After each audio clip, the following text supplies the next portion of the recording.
guys, guess what happened today? I was in the grocery store and I saw this in the checkout. Dolphin has human arms. What? A dolphin having human arms? Is this for real? Or what about the Bigfoot? Have you ever gone camping and in search of Bigfoot? Phil believes there's Bigfoot. I think so. Or the Loch Ness Monster. This lizard thing swimming around, dinosaur thing in a lake in Scotland. There is so much out there in the media to be doubting about what's fake, what's real. We're going to learn today about a man that walked with Jesus. He was one of Jesus' disciples. And when all of the other disciples were together and they saw Jesus, he wasn't with them. His name is Thomas, and he had doubts that Jesus really raised from the dead. He said, I'm not going to believe it unless I put my own hands on his nail holes in his hands. So what we need to remember is that it's okay to doubt. There's so much fake. We have to be able to discern what's real and what's not real. So it's okay to doubt. But what we need to do is make sure that we take it all to the Lord in prayer, because he will help us have the faith in the right things, in what's real. And Jesus is real. There was lots of people that didn't believe that he raised from the dead. But there's also lots of people that wrote about the miracle of the empty grave and that he did raise from the dead. So if you have doubts, that's okay. You need to go to Jesus in prayer and he will set it all straight for you. So that's what our lesson is about today.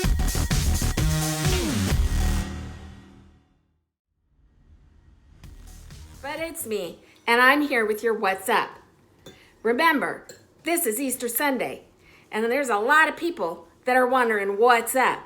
Well, let me tell you, Jesus died and he rose again after 3 days. So when anybody asks you what's up, you say, I believe Jesus is alive. Let me hear you say it. Ready? Go. I believe Jesus is alive. There is so much in this world today to not believe, like a 10-foot tall dog or a butterfly that eats out of a hummingbird feeder or just anything. There's so much stuff to not believe. But when somebody asks you what's up, you can always say, I believe Jesus is alive. And he is. And that's our what's up for today. Never fear! Wacky Wally is here! Wally, what on earth are you dressed up like that for? Wait, I got it. Are you really excited for today's lesson? Yeah, I don't get that joke. Never mind. Are you here to help? Always. Good, because as you know, we're teaching the kids all about getting rid of Trout! That's right! Wait, did you just say trout? Yeah, you know, trout. Fish, shiny things, live under the water, you know, play the ukulele when it rains. I'm pretty sure fish don't do whatever that was. Whatever. All I know is trout are dangerous and must be stopped. As a superhero in training, it's my duty to uphold truth, justice, and the American thingy from fishy danger. Wally, trout are not dangerous. And we're not even talking about... Oh yeah, not dangerous, huh? You see that? Can you tell me what that is? Your nose? Precisely. Good job. I was testing you.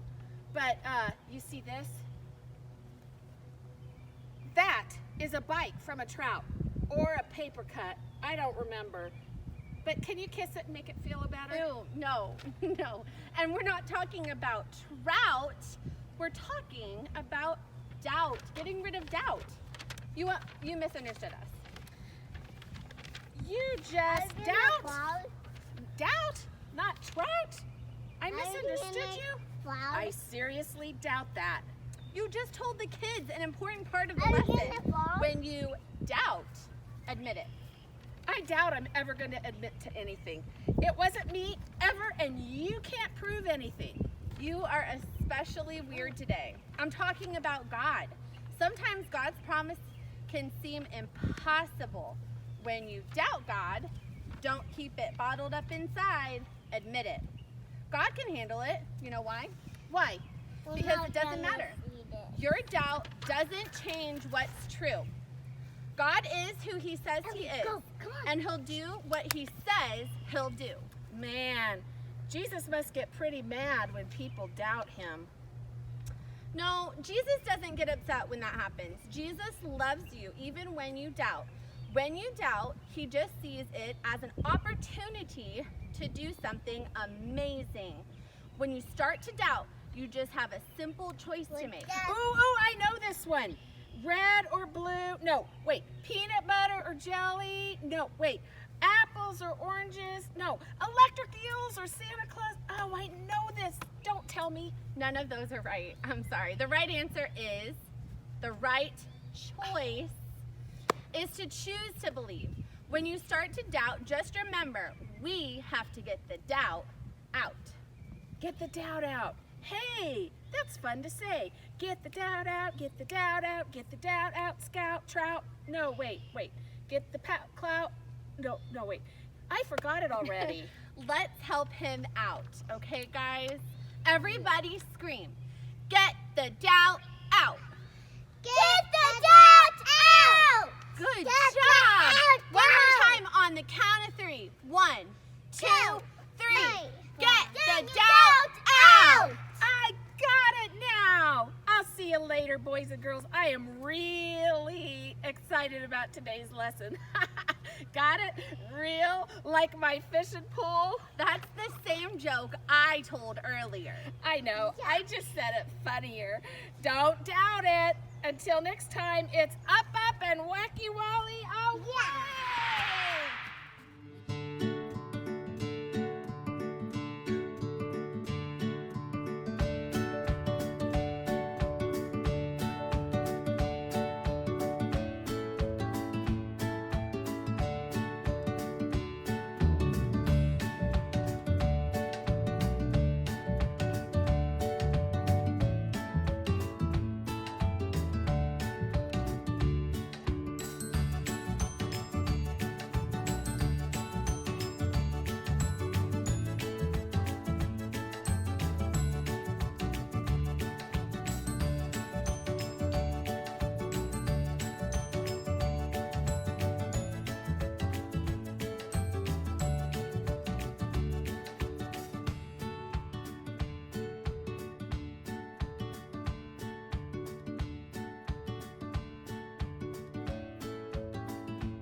Today, our Bible story is found in Luke. Do you guys remember where Luke is found in the Bible? Where can we find that? Is it the Old Testament or the New Testament? Remember, it goes Matthew, Mark, Luke. So it's in the New Testament. And Luke was one of Jesus' disciples. So Luke was written by him, and it's basically his perspective of Jesus' life. So that's where we can find our Bible story. Okay, so we're in Luke chapters 22 through chapter 24. Jesus, God's Son, had spent 3 years preaching God's love to the world and performing miracles. Jesus' 12 disciples knew Jesus had promised to set up God's kingdom on earth. He was going to be the ruler of the world. One day, something terrible happened. Jesus was arrested, beaten, and sentenced to death. Soon after, Jesus was led to the top of a hill outside of the city. It was there that some soldiers nailed his hands and feet to a cross. The soldiers laughed at him and made fun of him.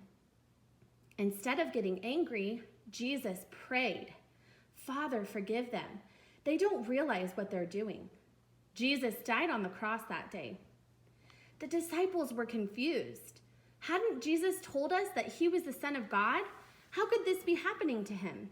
He promised to set up his kingdom, but now he's dead. The disciples surely began to lose hope. They thought God's plan had failed. They expected Jesus to instantly save himself, but that didn't happen. He died that day. The soldiers took the body of Jesus off the cross. His body was prepared for burial and placed in a borrowed tomb. Then a large stone was rolled in front of the tomb. This was done to prevent any of the disciples from stealing his body.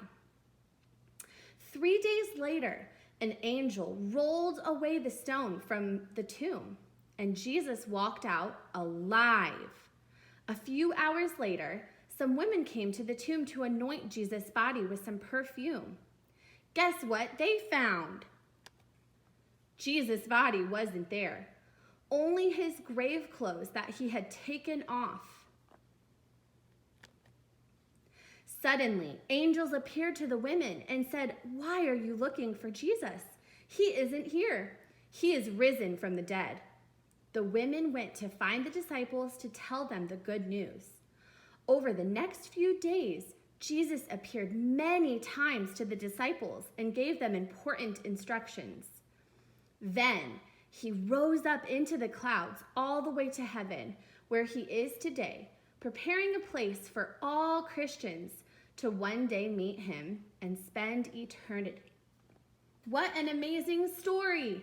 Believe it or not, Jesus died and rose again, and that is why we celebrate Easter. However, in your lesson today, you're going to learn about one of Jesus' disciples who did not believe, and how you can handle doubt just like he did.